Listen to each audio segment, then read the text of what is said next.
kaidah yang kedua, segala yang datang dari Allah itu tidak mungkin buruk. Tidak mungkin.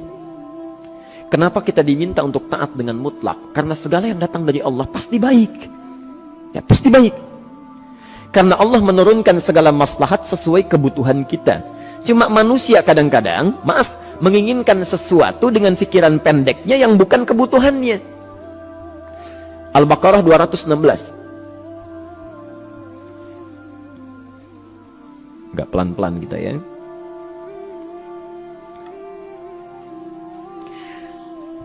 Bapak Ibu kalau diminta milih, pilih motor, pilih mobil.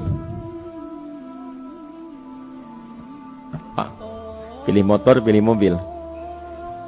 Kalau sebagai manusia biasa pilih motor, keterlaluan itu. Umumnya akan memilih mobil. Akan memilih mobil umumnya. Tapi kadang-kadang kita menginginkan sesuatu yang tinggi, menurut Allah itu bukan kebutuhan kamu. Kebutuhan kamu itu motor. Ya. Keperluan kamu motor. Kalau kamu punya mobil, sulit nantinya. Gangnya sempit, mesti bikin garasi, anggaran bertambah, dipikirin juga. Capek. Sudah, motor saja, terbebas dari banyak kemacetan.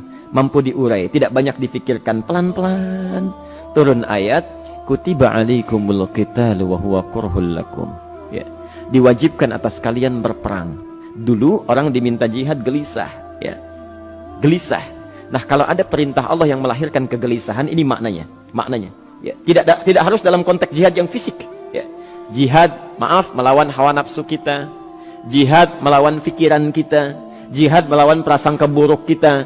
Kadang-kadang ada keinginan kita yang kita inginkan menurut Allah itu belum baik untuk kita.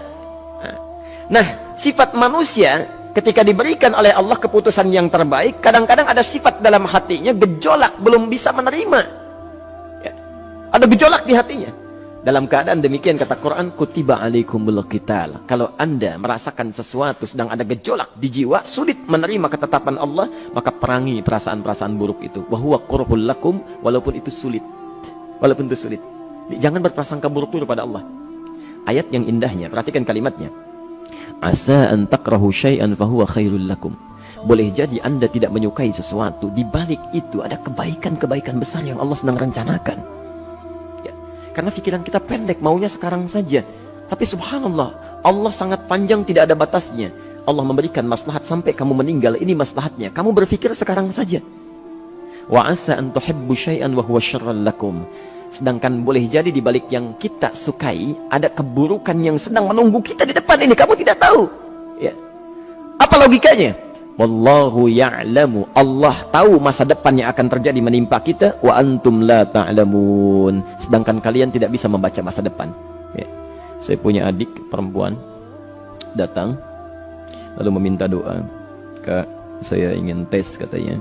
Ya, di salah satu bank. Kemudian sudah pada tahap akhir yang menurut hitung-hitungan manusia dan perkiraannya insya Allah lulus, karena tidak ada alasan apa-apa lagi untuk tidak meluluskan. Baik, bismillah kita berdoa, tapi doa kita seperti dibimbing oleh Quran, tidak minta dunia saja ya. Jadi dunia baik, Al-Baqarah 201, Rabbana atina fid dunya wa fil akhirah ya. Dunia minta baik, akhirat minta baik. Tapi aturan dunia dan akhirat ini jangan disebandingkan, rugi. Dunia itu kecil, akhirat lebih besar. Dunia itu kecil. Makanya diatur di Al-Qasas ya, ayat 77 sampai 78 itu aturannya, wabtaghi fima atakallahu daral akhirah wala tansa nasibaka minad dunya. Minta seluas-luasnya akhirat, tapi dunia jangan berlebihan. Ya. Sekedar mencukupi kebutuhan kita saja. Ya. Pakaian, Bapak Ibu sekalian, ya, kita beli pakaian sesuai kebutuhan saja, jangan berlebihan. Ya. Cukup ketika kita akan sholat, layak, indah dalam pandangan Allah. Ketika kita akan bermuamalah, bagus, tidak mengecewakan orang lain, sudah. Maka waktu selebihnya, ketika kita mencari sesuai kebutuhan, waktu selebihnya bisa digunakan untuk memperbanyak ibadah. Tidak banyak energi terbuang, uang juga terbuang, tenaga juga terbuang. Bayangkan kalau keinginannya macam-macam. Wah, ingin baju terbaru, ingin tasnya Hermes, mereknya dari Paris, sekarang juga mesti dibeli. Wah, uangnya sudah 400 juta keluar, tenaga mesti keluar, beli tiketnya macam-macam dan sebagainya. Habis waktu untuk mengejar dunia, ibadah tertinggalkan. Di rumusnya dunia itu secukupnya saja. Nah, Yang paling menarik, kita doakan supaya Allah memberikan kebaikan dunia dan akhiratnya yang paling utama. Maka datanglah dengan lesu mengatakan, saya tidak lulus katanya. Kenapa? Saya bilang, saya tidak tahu, saya sudah berusaha. Tapi konon kabarnya, saingan saya adalah anak salah satu pejabat. Masya Allah. Saya bilang, kamu jangan bersedih. Kamu menginginkan sesuatu dengan pikiran pendek, Allah pasti memberikan yang terbaik yang tidak terlukiskan nanti. Subhanallah, pekan beberapa hari setelah itu, muncul berita, ternyata dia diterima di bank syariah. Dia menginginkan sesuatu yang diinginkan, Allah menginginkan lebih dari apa yang dia harapkan. Dikasih bank syariah, di situ terjaga, meningkat keagamaannya, terjaga hijabnya, segalanya, dan disitulah kemudian diarahkan untuk menemukan jodohnya. Masya Allah. Dia berpikir saat itu Allah merencanakan masa depannya. Ya. Jadi apa yang Allah sudah rencanakan pasti baik, Pak, Bu. Jadi tadi dari salat subuh yang pertama kali ingin disampaikan adalah, coba dilihat sampai subuh ini, adakah aturan Allah dan Rasulnya yang sampai subuh ini pernah kita langgar, pernah kita ragukan. Barangkali itu yang membuat kehidupan kita sulit. Ya. Allah, Rasul membuat aturan. Dan ada 4 tipikal orang, ya. 4 tipikal orang bila dihubungkan dengan aturan yang Allah dan Rasul sudah buat itu. 1, ada yang ikut aturan. Maka orang seperti ini kata Quran, yuridullahu bikumul yusra wala yuridu bikumul usra. Al-Baqarah 185. Allah menginginkan kemudahan, tidak menghendaki kesulitan dalam hidupmu. Ya. Maka dibuat aturan, yang ikut aturan Allah pasti mudah hidupnya. Ya, pasti mudah hidupnya. Ya. Rizkinya mudah, hidupnya mudah, nyaman, enak. Ya. 1, ada yang ikut aturan. Yang kedua, ada yang keluar aturan. Ya. Ini pasti repot. Pasti repot. Di awal-awal seperti menyenangkan, ujung-ujungnya repot. Allah bilang, jujur, jangan berdusta. Kalau dusta celaka. Wailul lil mukadzibin. Celaka bagi para pendusta. Dia keluar aturan, dia berdusta. Awal-awal memang nikmat. Besok. Ya. Pak, ini amplop siapa ya? Ya. Maaf Pak, ini amplop memang ini khusus Pak, anggaran tertentu, tidak ada kaitan dengan proyek ini. Padahal ada kaitan dengan proyek, dia sisihkan untuk kepentingan pribadinya. Bohong. Saat itu merasakan enak dapat tambahan, besok-besok dikejar-kejar sama aparat kepolisian. Ya. Celaka. Wail, itu sudah keluar aturan pasti celaka. Ya. Subhanallah. Jadi ada orang kedua keluar aturan. Yang ketiga bikin aturan sendiri. Dikasih aturan, dia bikin aturan sendiri. Subhanallah. Kalau sakit, dibuat ketentuan. Sakit pertama, kalau biasa-biasa saja, ya, subhanallah, ikhtiarnya pergi ke dokter. Seorang sahabat datang kepada Rasulullah, ya Rasulullah, saya sakit, tolong doakan saya. Kata Nabi, idhab ila tabib, pergi ke dokter.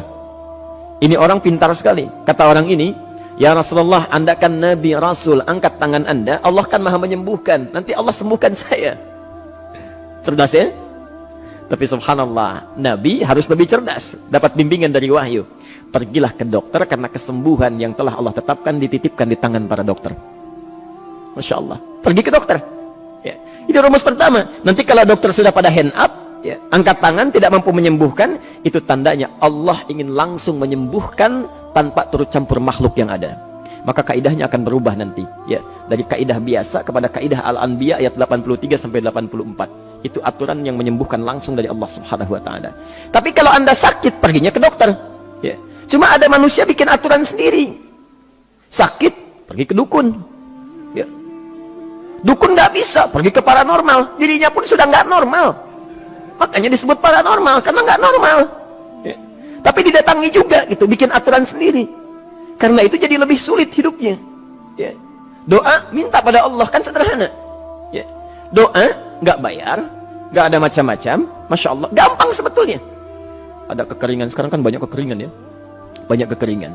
Dikasih rumus, subhanallah, dikasih rumus yang tidak perlu pakai biaya, meluangkan waktu, itu pun berpahala juga. Dunianya dapat, akhiratnya melimpah. Ya. Dikasihlah salat istisqa, Masya Allah, tinggal minta, memohon kepada Allah. Salat, mengangkat tangan, mohon pada Allah, subhanallah. Manusia tidak bikin aturan sendiri. Digarami saja. Orang garamin sayur, dia garamin awan. Cari biaya miliaran, terbang pakai pesawat. Kalau Allah tidak berkehendak, ya sudah. Ya. Ayo silahkan, berapa biaya yang mau kamu kumpulkan? Tenaga yang kamu kumpulkan silahkan aja. Ya. Yang ini hujan, bikin kering lagi di sana. Sana hujan, bikin kering lagi di sana. Mau sampai kapan? Ya. Dikasih yang gratis, tinggal muncul. Cuma manusia bikin aturan sendiri. Ya susah hidupnya. Itu yang ketiga. Yang keempat, ada orang nggak mau diatur. Allah bikin aturan, dia nggak mau diatur. Ya, Masya Allah. Ini yang luar biasa. Inilah yang fasik. Fasik itu keluar dari aturan, menyimpang. Tidak mau diatur dia. Ya, tidak mau diatur. Karena itu Bapak Ibu sekalian, dari ayat yang pertama ini, ya, mari kita evaluasi sampai dengan hari ini subuh. Dari ayatnya memang sederhana, singkat, padat, cuma satu ayat. Tapi meminta kita untuk melihat, sudahkah sampai hari ini taat pada Allah dan Rasulnya? Yang kedua, ketaatan kita apakah selalu ragu atau sudah melahirkan keyakinan yang paripurna? Ya. Yang ketiga, pelajari aturan-aturan Allah terkait kehidupan kita. Aturan salat, aturan muamalah, ya, aturan beraktivitas, aturan berumah tangga. Pelajari itu supaya mendapatkan kemudahan. Biasanya kesulitan didapatkan karena kita belum mengenal aturan Allah dan